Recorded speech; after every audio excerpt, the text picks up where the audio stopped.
केंद्र का घुसपैठ जिम्मेदारी तब होगा अगर अंदर में घुसपैठी नहीं है। हमारा अंदर में घुसपैठी है, अगर केंद्र को जिम्मेदारी दे दिया जाता है हम लोग तो बहुत खुश होंगे। अगर झारखंड एक मिनट अगर झारखंड सरकार हमें एक पत्र लिख देते हैं कि झारखंड से घुसपैठिया बाहर करने का जिम्मेदारी केंद्र का है और स्टेट सहयोग करूंगा, तो मैं तो हेमंत सोरेन को हीरो बोल के जाऊंगा।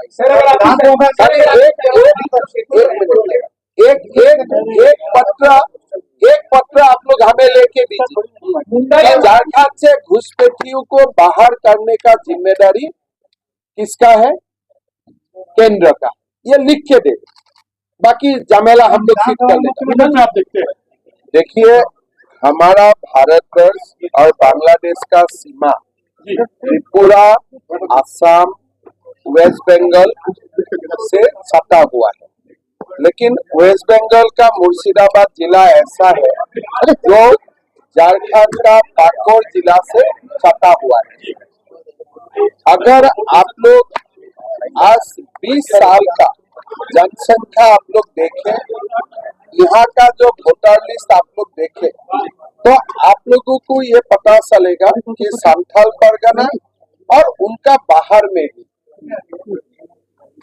20% से घुसपैठियों का संख्या 50-60% तक बहुत सारा कॉन्स्टिट्यूएंसी में बढ़ रहा है। अगर ये जो डेमोग्राफिक इन्वेशन है, अगर आप लोग अभी नहीं रुकवाता है तब आप लोगों का स्थिति भी असम जैसा हो जाएगा। आज असम में 40 से 42% हमारे हिंदू मुस्लिम पॉपुलेशन का डेमोग्राफी चेंज हुआ है। 1951 में जो 12-14% था, आज जाके 42%, 40% हुआ है। बंगाल में भी आज करीबन 30% तक जा रहा है। कल में एक मुर्शिदाबाद में गया तो एक मुर्शिदाबाद का टीएमसी का विधायक है, उनका वीडियो क्लिपिंग मैंने देखा कि देखो हम लोग 70% हो चुका हूँ, आप लोग 30% हो, जब भी हम चाहे तो आपको हम लोग निकाल देंगे। ये टीएमसी विधायक है और वो कौन सा कम्युनिटी से है? मुसलमान समाज से है। और किसको धमका रहा है? हिंदू समाज को। कल मैंने पाकुड़ में गया, तारानगर, गोपीनाथ नगर, दोनों गांव का ऊपर दबाव है कि गांव खाली करो, और लोग पाकुड़ सदर में आके बैठा हुआ है 50 फैमिली।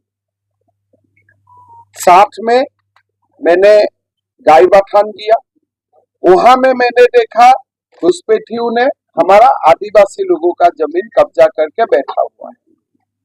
2015 में ही कोर्ट का आदेश हुआ कि आदिवासी को जमीन लौटा दो, प्रशासन कुछ नहीं कर रहा।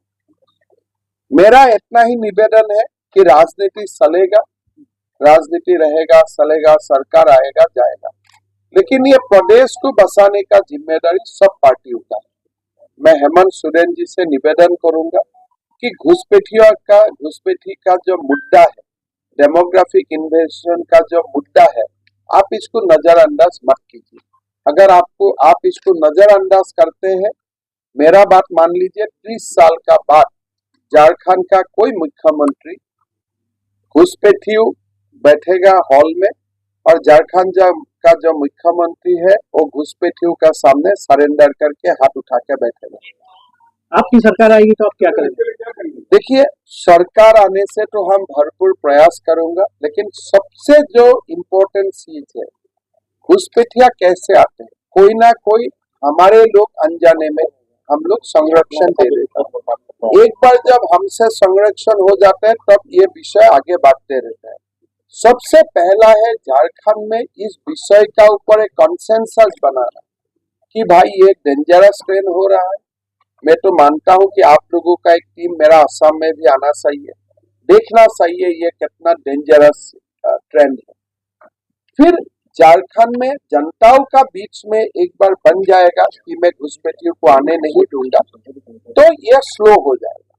तो इसीलिए झारखंड का पूरा पत्रकार को मैं निवेदन करूंगा कोई दिन आप लोग समय निकाल के आसाम में आइए, आप लोगों को समझ में आएगा कैसे घुसपैठिया आके बैठता है, फिर हिंदू गांव होता है, या तो पैसा देके या तो गाय काट के बीच में रख देते, धीरे धीरे हिंदू लोग गांव से भागना शुरू हो जाते हैं। तो ये एक पैटर्न है और वही पैटर्न कल में पाकुड़ में देख गया है। जो असम का जो पैटर्न है वही पाकुड़ का पैटर्न है। लेकिन झारखंड में सुविधा है, आपका कोई लैंड का कानून है, अच्छा कानून है। अगर आप लोग आदिवासियों का जमीन से चाहते हो तो घुसपैठियों को आप बाहर भी निकाल सकते हैं। अभी तक हमारा सरकार आने से हम लोग भरपूर प्रयास करेंगे। सर आपने आप असम में मदरसा बंद कराएं, सरकारी स्कूल को बढ़ावा दिया। देखिए, असम में हमने मदरसा को बंद किया और चंडीगढ़ जितना बड़ा है इतना जमीन मैंने घुसपैठियों से मुक्त करवाया और ये अभियान मेरा चलते रहते हैं। थोड़ा लेट हुआ लेकिन हम लोग 3, 4, 5 साल से घुसपैठियों का ऊपर निरंतर हम लोग संविधान का अनुसार हम लोग आक्रमण कर रहे हैं। सर भाई ये सेफ हेवन नहीं, तो उसका कारण असम में कुछ धीमा भी आया होगा, लेकिन डैमेज इज ऑलरेडी था। जो क्षति होना था वो हो चुका है। कितना दिन हम लोग बच के रहता हूँ यही एक असम में जैसे आपने बताया कि वहाँ पे संख्या काफी बड़ा है, तो बंगाल भी उसी स्थिति में है, अब झारखंड भी वैसे ही लग रहा है क्या? असम नंबर 1 में है, बंगाल नंबर 2 में है, झारखंड नंबर 3 में है और त्रिपुरा नंबर 4 में है। तो ऐसे ही घुसपैठिया का हो रहा है। ये चुनाव का मुद्दा नहीं है, ये झारखंड का अस्मिता का मुद्दा है। इसीलिए बताइए कि हम झारखंड के प्रभारी के रूप में आए लोग विधानसभा चुनाव के लिए, जमशेदपुर लोकसभा चुनाव में 6 विधानसभा है, आपकी स्थिति 6 विधानसभा में खराब है, एक विधानसभा में 6 प्रत्याशी है, किस तरह से इसको आप मोटिवेट करेंगे? दूसरा सवाल इसी में है कि जिन लोगों को 2019 में निष्कासित किया गया है बीजेपी से, क्या उन लोगों की घर वापसी होगी? देखिए, जो हिंदू है सब ठीक है, ये हिंदू का घर है भाजपा, सबको आने दीजिए, साथ मिलके चलूंगा। कोई हमारा विपक्ष में लड़े ना लड़े, मेरा उसमें कोई चिंता नहीं।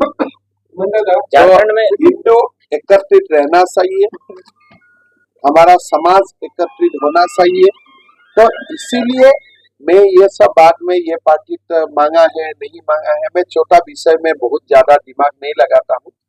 झारखंड का प्रजा वोट देगा, जनता वोट देगा।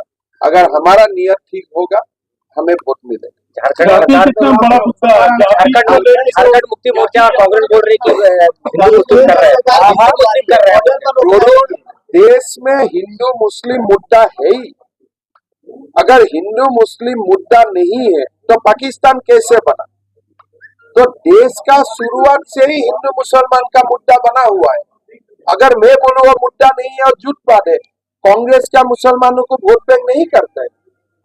तो आप जो बोलते हैं बीजेपी हिंदू मुसलमान कर रहा है, कम से कम बीजेपी तो हिंदू मुसलमान कर रहा है, कांग्रेस तो खाली मुसलमान कर रहा है।